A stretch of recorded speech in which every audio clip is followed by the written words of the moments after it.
Se ganó el derecho de mirar el Uruguay en el largo plazo, algo que pocos pueden reclamar. Es, junto a José Pedro Barrán, un referente indiscutido de la historia uruguaya contemporánea. Transitó un camino de riesgo, el de la escuela de los anales francesa, esa que evita los hitos, las batallas y el bronce de los viejos relatos y propone una historia más ciudadana en torno a la economía, la sociedad, la cultura y la educación. Luego de 6 décadas de trabajo, produjo numerosos libros. Junto a Barrán publicó colecciones inolvidables como Historia Rural del Uruguay Moderno o Valle, los Estancieros y el Imperio Británico.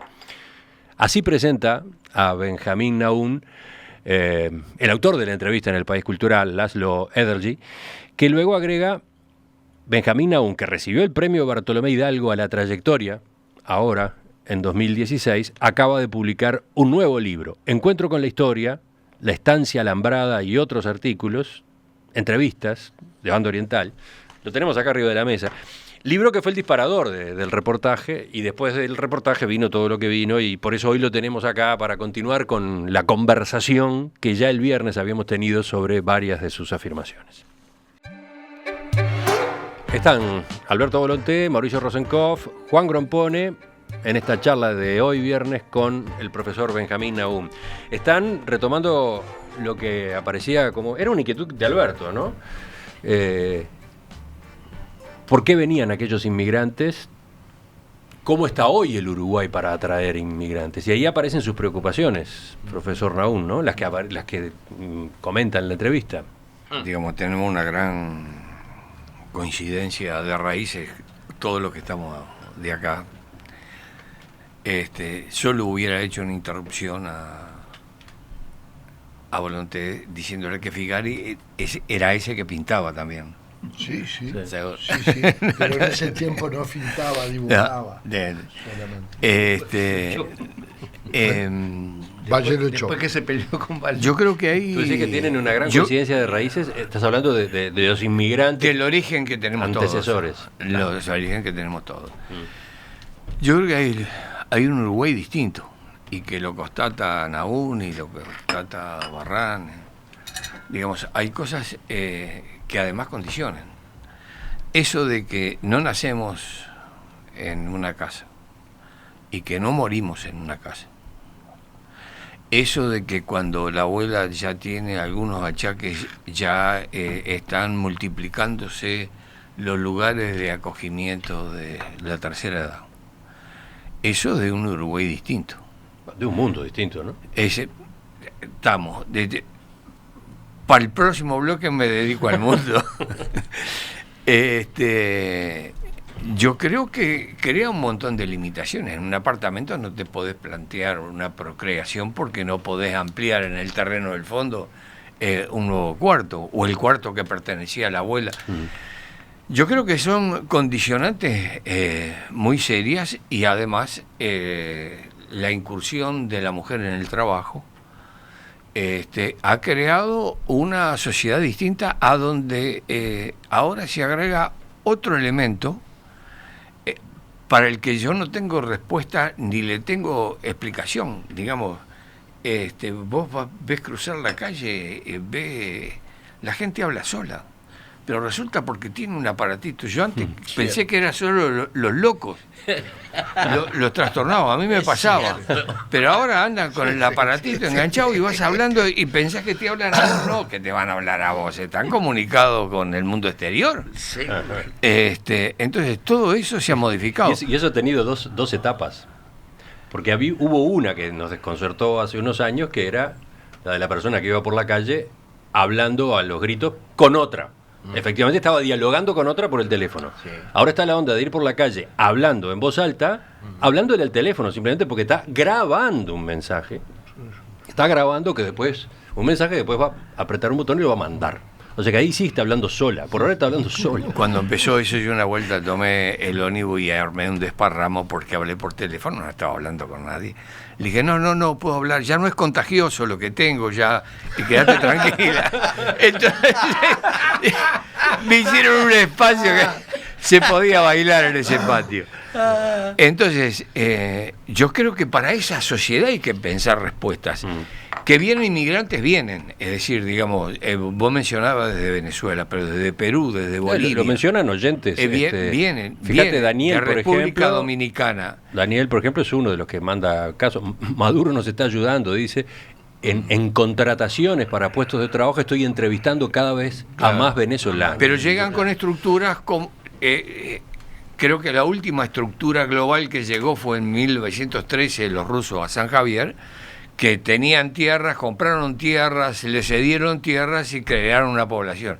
Acá hay una gran dispersión y una competencia de trabajo y una reproducción de las actividades que de alguna manera en su crecimiento está su propia defunción. Entonces creo que el gran problema, primero, el gran problema es una gran inversión, que es lo que se está buscando de los de aquí, desde el exterior, el desarrollo fabril, el desarrollo, esa UPM, si plasma, eso es una ciudad en el centro del país. Ellos están alerta, los intendentes, independientemente de los pelos. Hay un cambio social importantísimo, como pasó en un pueblo que estaba sobre el río Uruguay, le llega una papelera y se convirtió en una multiplicación de seres humanos, de panes y de peces. Creo que Juan tiene también algo para agregar, pero ¿sabe? Le voy a contar, profesor Nahum, antes de escucharlo a usted, porque ahora corresponde que siga usted, que aquella entrevista suya en El País Cultural tuvo otra repercusión acá en el programa, que fue un editorial de Daniel Superviel. Y a raíz de ese editorial recibimos un correo electrónico que está publicado en la web de Fernando Isabela, director de planificación en la OPP. Él le contesta a Superviel, pero de algún modo también le está contestando a usted. Dice: Uruguay presenta lo que se conoce como una transición demográfica avanzada. Este concepto refiere a un proceso que, de manera generalizada, atraviesan todas las sociedades que progresan en términos de desarrollo humano. Ese proceso se caracteriza por un permanente incremento de la esperanza de vida, asociado a las mejores condiciones de vida de la población, y a una caída en la tasa de fecundidad asociada al empoderamiento de las mujeres y el consecuente ejercicio de su derecho a decidir cuántos hijos tener y cuándo tenerlos. Además, se vincula con el mayor ingreso de las mujeres al mercado laboral y sus mayores logros educativos, lo que trae como consecuencia la postergación y reducción de la natalidad. Lejos de ser algo negativo y síntoma de problemas, este proceso es universalmente considerado como un poderoso indicador de progreso social. Es fácil observar cómo los países con mejor calidad de vida en el mundo son los que presentan este fenómeno con mayor profundidad, como ejemplos claros, Japón y Europa Occidental, donde por regla general este proceso está mucho más avanzado que en Uruguay. Y luego dice: si bien esta situación demográfica es altamente desafiante, parece haber consenso internacional en que las naciones no desaparecen. Los procesos sociales no pueden calcularse proyectando linealmente tendencias pasadas. Acá hay varias coincidencias con comentarios que ha hecho Juan. Yo firmo abajo en todo esto. Y leo otro párrafo de la carta y ya termino. El progresivo proceso de envejecimiento que vivimos es un síntoma tan desafiante como positivo, que señala una larga historia de mejoras en la calidad de vida de la mayoría de la población. Y si bien desde fines de los 50 siempre ha predominado un saldo migratorio negativo, algo que está muy enraizado en la nacionalidad uruguaya, resulta que desde 2009 ese saldo se ha vuelto levemente positivo. Y si bien no existen certezas de que se vaya a mantener, es un dato nada menor tras más de medio siglo. Está muy bueno. Está muy bueno. Está muy bueno. ¿Qué dice usted, profesor? Está muy bien. Yo digo que me daba la impresión de que, leyendo lo que habían investigado los demógrafos uruguayos, estábamos en una situación difícil porque no veía un progreso paralelo al que él señala en determinados países desarrollados. Entonces, si solo estaba mirando los números de población y el tipo de población que teníamos, cada vez menos niños, cada vez más viejos, no podía atribuirle a esa situación una situación de progreso, porque realmente yo no la veía y ni la veo por muchos lados. Creo que falta mucho para aprovechar esas situaciones que él dice y llegar a un nivel semejante al europeo. Profesor. Yo recuerdo que cuando terminó la Segunda Guerra Mundial, Francia tenía el mismo problema demográfico y Francia tomó una serie de medidas específicas para no seguir disminuyendo su caudal humano frente a una Alemania que, aunque vencida, la superaba en muchos millones de habitantes. Entonces no creo que tiene razón en lo que dice, pero creo que no se adapta demasiado a la situación de un país pequeño, lo que decía Mauricio recién, la mitad es poblado. Sí. Me dio lástima escuchar al intendente de 33, cuando supo que iba a venir una segunda fábrica de UPM, de ofrecer 33 entero, como lo quisiera la empresa, con tal de que fuera a 33. ¿Por qué? Porque lo enumeró, porque no tenemos fábrica, no tenemos gente, no tenemos condiciones de trabajo, y la gente se va. ¿Y a dónde se va? O a un rancherío de Montevideo, o a un rancherío de una ciudad importante de 33. Y eso no es una señal de progreso, como señala este hombre. Isabela, indirectamente, no lo conozco personalmente, yo estoy en una fundación, CEFIR, pero él trabaja mucho con nosotros y ha advertido en él realmente un hombre, me dijeron que es un muchacho de 40 y pico de años, brillante. Es un muchacho que ocupa un cargo estratégico en la Oficina de Planeamiento y Presupuesto. Sí. En el correo él se ofrece, y vamos a tomar esa posibilidad, a venir a explicar qué es lo que desde la Dirección de Planificación se está haciendo en varias de estas áreas, por ejemplo, en particular en lo demográfico. Sí, yo creo que hay una cosa, usted también la señaló y a todos nos preocupa, a todos, que es que con esos datos, me estoy refiriendo al libro del 2007, una de las cosas más que preocupantes, dramática, angustiante, es que dentro de esos pocos nacimientos, las mayorías se dan en los hogares más pobres. Yo creo que ahí hay un drama que se cuenta, pero tampoco veo que se le haya echado mano. Y yo creo que debe ser, no más fácil, porque de esto fácil no tiene nada, pero es más directamente atacable esos espacios de pobreza donde nacen la mayoría de los chicos.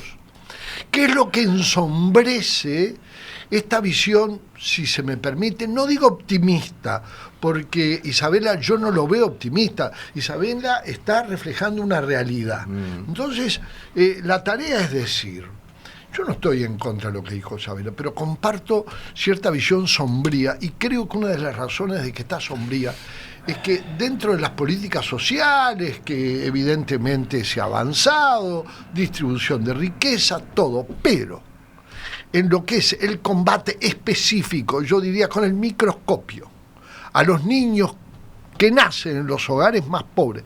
¿Qué se hace también con esos hogares? Voy a ti, Juan, para, no digo controlar la natalidad, pero encontrar la forma de que esos hogares, esas mujeres, generalmente es la mujer la que está procreando en las peores condiciones, víctima de la circunstancia que la rodea.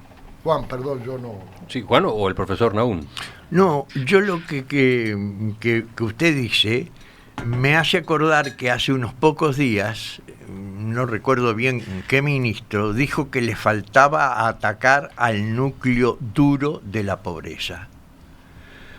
Puede ser que eso sea una toma de conciencia de que queda eso por hacer, porque estoy seguro, como usted decía, que esa madre de 4 o 5 chiquilines le dice al mayor de ellos, que tiene 15, 16 o 17 años, como lo estamos escuchando todos los días, anda a buscar plata porque hay que darle de comer a tus hermanos. Es así. Y entonces tenemos, cosa que no teníamos, delincuentes de 15, 16 y 17 años que a veces roban el dinero y se van, y a veces, desgraciadamente, después de robarlo, matan al almacenero o al verdulero al que acaban de robar. Entonces, esos son problemas muy graves que involucran no solo medidas sociales, educativas, de salud, de amparo a una familia que está totalmente desprotegida. Le vamos a pedir a esa madre que le enseñe valores morales a sus hijos. Ahora sí, Juan. Yo quiero decir solo dos cosas. Yo acá tenía un larguísimo documento preparado para este programa, porque creía que sí me vamos a centrar en dos puntos que son los que me parecen cruciales. En primer lugar, ¿cuál es el Uruguay futuro? Y yo defender, por lo tanto, que el Uruguay futuro tiene que ser tecnológico y no de materias primas. Y en segundo lugar, su corolario inmediato, que eso exige una educación que está atrasada 50 o 100 años y que rápidamente se tiene que poner al día. Pero dale, desarrollalo. Te escuchamos. Bueno, entonces me das una hora entera para todo esto. No tanto, no tanto. No, ya lo acabo de desarrollar. El Uruguay, si no es un Uruguay tecnológico y deja de ser productor de materia prima, va a desaparecer del concierto internacional, no va a tener ninguna relevancia, no va a poder ver nada en un horizonte de 20, 30 años. Y para eso, lo que es necesario es hoy cambiar la educación, porque la educación, los efectos del cambio de la educación se ven 30 años después, o 20 años después. De modo que para que dentro de 20 o 30 años seamos tecnológicos, tenemos que hoy, o mejor dicho, hace 15 años o hace 20 años, haber modificado la educación. Eso yo creo que es el resumen. Tú dijiste recién respecto a Isabela, de Isabela, lo que había hecho Firmo. Yo creo que lo firmamos todos, ¿verdad, Russo? Y lo que tú acabas de decir, creo que también lo firmamos todos. O no yo sé, por lo menos. no estoy tan seguro. No, lo firmo. Lo que pasa es que, contado así, parecería hoy que nuestro país es un vendedor de materias primas, y yo recuerdo que el viernes pasado también recordaba que en las materias primas uruguayas, carne, productos de los cultivos que antes no se conocían, la soja, aunque la soja había tenido un periodo cuando la otra China nos compraba, pero sin entrar en esos detalles, yo también te comentaba que hay una acumulación de conocimiento, inteligencia, producción muy grande. Y si no, que lo diga el profesor. Porque cuando él hacía esos brillantes estudios junto con Barrán, y hablaba de la otra ganadería, y hablaba de campos que no se alambraban, y se alambraron antes que nadie, aunque como usted muy bien señala, más por propiedad que por tecnificación. Claro. Pero entonces yo lo que digo es que voy a lo que tú decís, pero hoy tengo que reconocer una realidad. Poner el acento en lo que hoy nos está dando el dinero que necesitamos que ingrese al país con nuestras materias primas e invertir rapidísimamente en educación tecnológica. Para después sí, porque obviamente el Uruguay no va a dejar de ser una pradera, pero de lo que vivimos en el futuro es de la cabeza. En eso estoy de acuerdo contigo.